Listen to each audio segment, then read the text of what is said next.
Tout d'abord, peut-être pour commencer, pouvez-vous définir quels sont les nouveaux métiers, dans votre expérience, quels sont les nouveaux métiers que vous voyez apparaître, qui sont apparus ces dernières années par rapport à l'industrie du futur et aux nouvelles fonctionnalités que cela peut demander.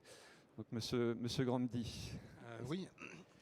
Alors, l'industrie du futur, c'est pas informatiser, robotiser, automatiser l'usine du passé. C'est vraiment remettre à plat les modèles qui avaient été élaborés jusqu'à présent et qui avaient été élaborés à l'époque où la technologie de l'information s'appelait le papier. Et donc, on a inventé des modèles, on a mis au point des modèles qui étaient accessibles avec cette technologie papier. Et c'est les modèles qu'on connaît aujourd'hui. Donc aujourd'hui, le vrai enjeu, c'est de réinventer ces modèles. Les modèles de business, de gestion, de pilotage, de management.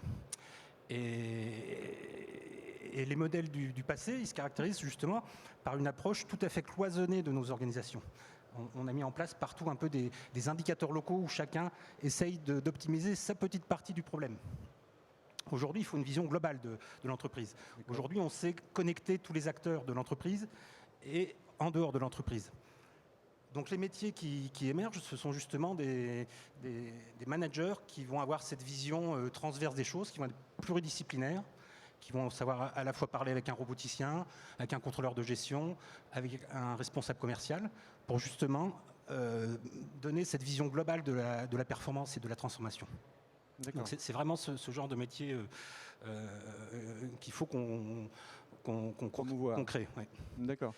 Donc ça, c'est le métier de manager de la performance, tel qu'on l'a imaginé à l'UTT. Et puis, je pense qu'aussi, la transformation, on va passer de nos gros modèles un peu centralisés à des petites unités autonomes. Et il nous faudra des managers pour ces toutes petites unités autonomes qui vont savoir justement conduire leur unité comme des chefs d'entreprise. D'accord. Donc voilà un peu les deux grands métiers que j'entrevois. D'accord, parce qu'il y avait une époque, on était plutôt dans la spécification des métiers. On forme des spécialistes. Alors que là, il faut être capable de faire un petit peu tout, l'informatique industrielle, la robotique. Et puis, voilà, bien comprendre que le but, c'est pas que chacun soit productif ou performant dans son coin. Maintenant, il faut vraiment viser un optimum global. D'accord. C'est ça l'enjeu pour moi de l'industrie de demain. D'accord. Monsieur Grandy, donc vous êtes à l'origine d'un master spécialisé, justement dédié à ces nouvelles façons de gérer la transformation industrielle. J'imagine que vous êtes aussi en relation avec des industriels pour montrer la réalité des choses.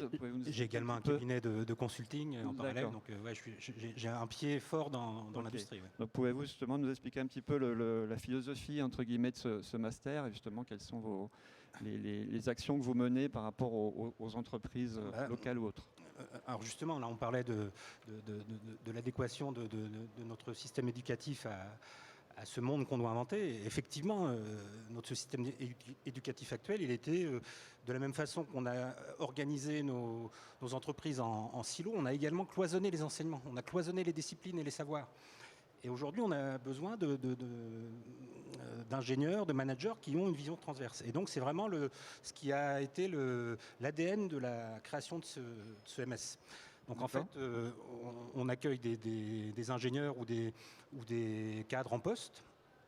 Et l'idée, c'est vraiment de les former à toutes les disciplines de l'entreprise, sans en être des spécialistes, mais qu'ils aient vraiment une vision globale de toutes les problématiques et de toutes les connexions, justement, parce que ce qui manque, c'est les connexions entre ces disciplines.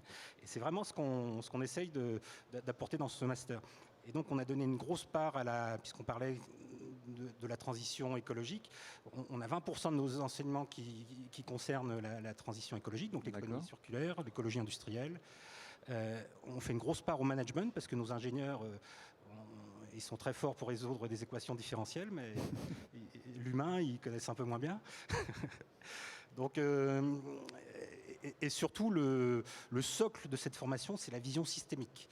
En fait, il y a une école de pensée qui s'appelle la systémique, qui est quasiment absente de nos enseignements. Et pour moi, l'entreprise du futur, ce sera un système, ce sera une espèce d'organe vivant qui va s'adapter en permanence aux perturbations, aux fluctuations. On n'est plus dans un monde prévisible, on est dans un monde turbulent. Et il faut être capable de mettre en place des organisations qui vont s'adapter à ce qu'on va découvrir. On ne peut plus prévoir les choses. Là, vous remettez à plat un petit peu tout le système. On remet à plat les indicateurs de performance, les règles de management. Enfin, on revisite tout. Et avec toujours cette idée de revenir aux origines de ces règles. Et à chaque fois qu'on revient aux origines de ces règles, eh bien, on s'aperçoit qu'on a fait comme ça parce qu'on ne pouvait pas faire autrement. Et aujourd'hui, on peut faire autrement. Et on doit faire autrement. D'accord. Et, oui, justement, ces nouveaux métiers, ces nouvelles technologies aussi qu'on voit arriver, dont certaines qui sont empruntées du grand public. On voit beaucoup de tablettes, de réalité virtuelle, etc. On parlait d'attractivité des métiers, justement, ce n'est pas partie de ces choses-là qui font que ça attire de plus en plus de jeunes et qu'on a un espoir justement d'avoir une relève. Je vais commencer par une mauvaise nouvelle, c'est que ce n'est pas nous les anciens qui allons inventer l'usine du futur, hein. C'est eux. Nous, on est trop embarqués dans l'usine du passé. Alors, ce dont il faut être conscient, c'est que voilà, il faut qu'on les attire, mais il faut qu'on leur donne les clés. Si on les fait venir dans l'industrie, c'est pas pour leur dire comment faire comme avant.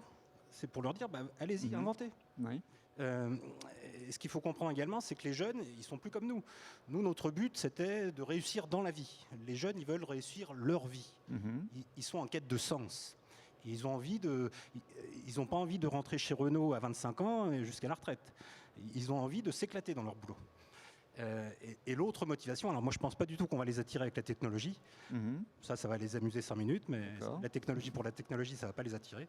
Moi je pense qu'il y a une grosse... On voit ce qui se passe en ce moment. Ils sont vraiment préoccupés par la planète qu'on est en train de leur laisser. Et ils ont envie de changer le monde, les jeunes.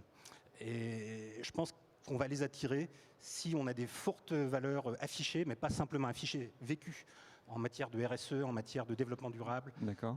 Et si les jeunes ont vraiment le sentiment de participer à un projet d'entreprise, à contribuer à un avenir meilleur, là, on va les attirer dans l'industrie. En tout cas, c'est ma conviction. D'accord. L'industrie du futur, c'est l'un de ses buts aussi. Ah oui, justement, oui, effectivement, c'est un de ses buts. Et justement, en créant des boucles courtes, en ayant une approche territoire, voilà. Il faut qu'on retrouve du sens. On a perdu le sens dans nos entreprises. Ici les débats, est-ce qu'il y a des questions éventuellement dans la salle